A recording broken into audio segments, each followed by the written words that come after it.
but this seems to be one of the issues with the kind of Republican version of populism to begin with.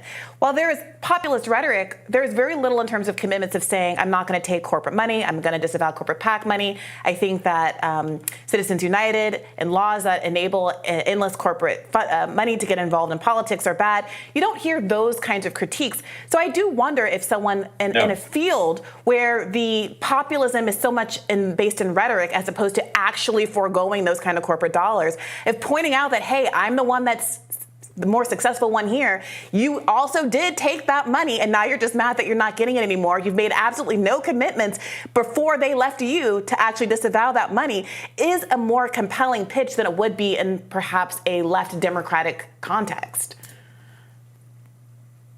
I think it's more compelling, and there's some substance there. I mean, it's a fact. Ron DeSantis cost corporations money, cost Florida some money with stances he took against corporate diversity ESG policies. That's just true. I think his problem in this primary has been it's just not a top of mind issue for a lot of Republican voters, not one that separates him from Donald Trump. They're not worried that if Donald Trump is president, he's going to go easy on them too, even though he did. As president, he gets away with a lot of things. Yes, she is.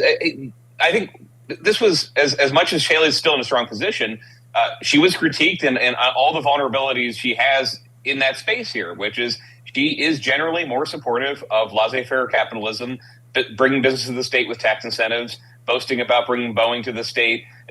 She's very anti-union, which hasn't really come up since the UAW strike, but is a factor here. They tried to draw it out. It is, I think, a significant difference between Haley and the rest of the field that's left. You had Tim Scott for a while. You now really have her as the one representative of this sort of Bush-era Republicanism that says we need more privatization.